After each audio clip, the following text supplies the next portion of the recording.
ఇటు ఓరవకల్లు, ఇటు మిడ్తూరు. ఇది కనమడకల గ్రామం. ఈ గవర్నమెంట్ వాళ్ళది బోర్డు ఉంటే ఇక్కడ అతికించాము. ఇది కనమడకల గ్రామం, ఓరకల్ మండలం, కర్నూలు జిల్లా, ఆంధ్రప్రదేశ్.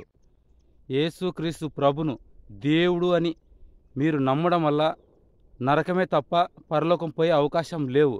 పరిశుద్ధ గ్రంథం బైబిల్లో యేసుక్రీస్తు యేసు ప్రభు అని నీ నోటు ఒప్పుకొని దేవుడు 3వ దినం తిరిగి లేపినని నమ్ముతేనే రక్షణ అని రోమా 10వ అధ్యాయం 9వ వచనంలో రాయబడింది. అసలు యేసుప్రభు దేవుని కుమారుడని బైబిల్లో రాయబడితే దేవుడని బోధించే వాళ్ళు మీరే. తాండ్రపాడు గ్రామం నుంచి ఒక పాస్టర్ పొంచి చాలా బాధపడుతున్నాడు, చాలా కోపడుతున్నాడు. ఆయన దేవుని కుమారుడని రాయబడితే బైబిల్లో మీరు దేవుడని ప్రకటిస్తున్నారు.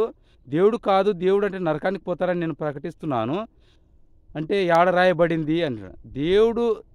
ఒక దేవుడు ఉన్నాడని యేసుప్రభు చెప్తా ఉన్నాడు, కానీ మీరు దేవుడు అంటున్నారు. దేవుడు యేసుప్రభు ఎప్పటికి కాడు, ఆయన దేవుని కుమారుడు. అందరికీ వందనములు. ఇంకొక దేవుడు ఉన్నాడని యేసుప్రభు చెప్తా ఉన్నాడు, కానీ మీరు అర్థం చేసుకోవడం లేదు. మీరు అబద్ధం చెప్పేవాళ్ళు మీరే అంత గట్టిగా మొత్తుకుంటే నిజం చెప్పేవాళ్ళం మేమంతా గట్టిగా మొత్తుకాలా? భూమి ఆకాశం సృష్టించిన దేవుడు ఒక్కడే, ఆయననే తండ్రైన దేవుడు. బైబిల్లో రాయబడింది. ఈ భూమిన ఇంకొక దేవుడు లేడు.